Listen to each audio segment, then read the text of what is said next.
Hello, this is Andrew, and this is another devlog video. Okay, so I'm gonna try something a little bit different in this devlog video.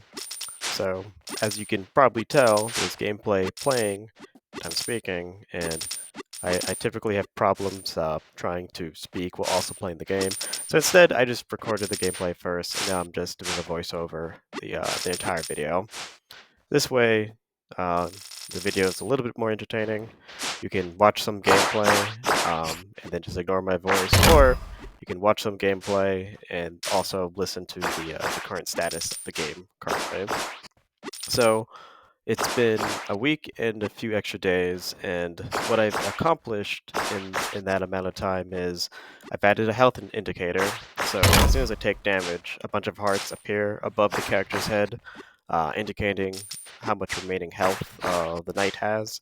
And of course, there's regeneration. So if the knight maintains their ascension mode, which is like the flaming effect, for long enough, they'll begin regenerating their HP. So that's the HP going away.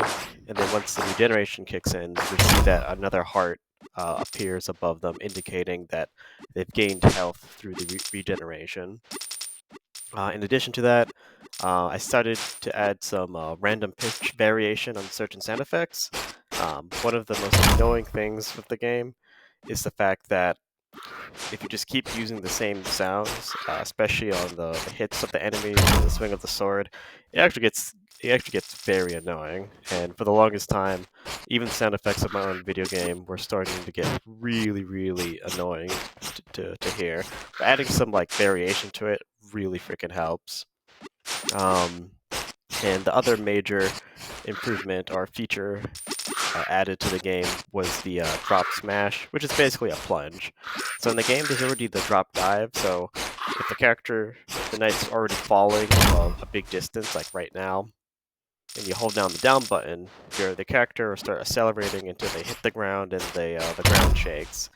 Now, when you do that, you can actually damage enemies and kind of fling them to the side and cancel their current attacks. So I think that covers most of the changes. I did fix a bunch of bugs too.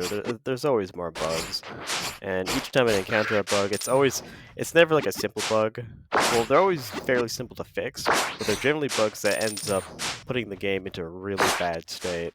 Like one of the last bugs I fixed was when if you get hit while the game's restarting, because when you start, the game doesn't like stop immediately. Like it slowly like turns off as the screen fades to black. But if you get hit during that fade out, the game will just straight up crash. So that was a pretty nasty bug. It was a pretty easy fix once I realized it was there. But unfortunately, some of these bugs, you just gotta do every possible combination of stuff in order to find. So I actually just so happened to run into that problem. And that problem was actually a recently added problem. It was something in the health indicator that was causing the game to crash. Ooh, I almost forgot to mention, I did add some wall sticks. So if you notice in the game, if you're moving against the wall, like right there, you'll actually kind of stick onto the wall. Like when I say stick, you don't just stay stuck to the wall. You slowly move down, and that's just there to make doing wall jumping a little bit easier. So you're not just falling right away. If you just want to fall normally, you just don't keep moving towards the wall. It's a little slightly clunky, so I'm a little bit worried about how it might be received. And I actually might increase the speed on the wall stick. It's not really speed. It's really I increase the drag. There's a property that's part of the physics system called drag, where if you're in middle of it, if you're in midair, you'll just naturally go slower if you're not trying to move. And all the wall stick is, if you're running against the wall, increase the drag. But like I said, there are a few cases where if you're accidentally like moving against the wall, you'll start slowly moving down. And I find that doesn't feel super good sometimes, so I might play around with the numbers, like with all the numbers in this game, but for now, I think it's a pretty good mechanic to have, because it definitely makes doing the wall jumps a little bit easier to do, especially if you're playing the game for the first time. One of the observations I made when watching people play is that some of the wall jumps seem to not be easy to execute for new players, and I didn't notice that because I'm so used to doing it. Like for instance, that jump right there, that wall jump, is actually a kind of a tough wall jump for new players. And part of the issue is that a lot of new players tend to not jump into the wall. They have a tendency to kind of wall jump later than they should be. Really, you should be like jumping into the wall and then using your momentum to carry you into the next jump. But a lot of players kind of wait until the character falls down a little bit. With the wall stick, at least now they'll just stick onto the wall for a little bit, and they can maintain they can maximize the height of their wall jump that way. But I won't know how effective it is until I get somebody to show me a video or watch them play the game. But for the most part, I think it's a pretty good mechanic to have. Yeah, I think that covers it.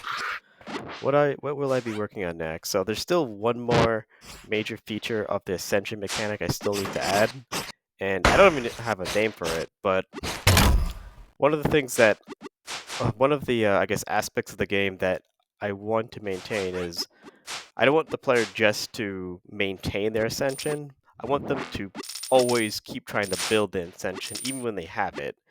And the way that I'm going to incentivize is when you maximize your Ascension, you get access to a more powerful ability.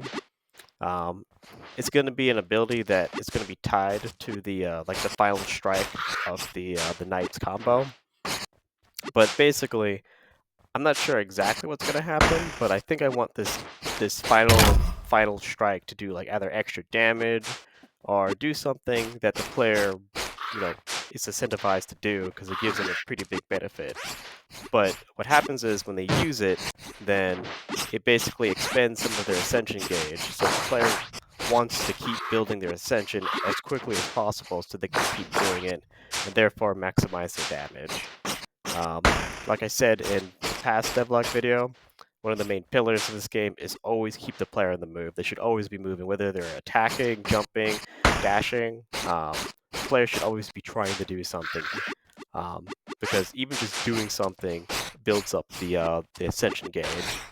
I think everything besides just moving and just regular jumps builds up ascension. It might be small amounts, but at the very least, it maintains it.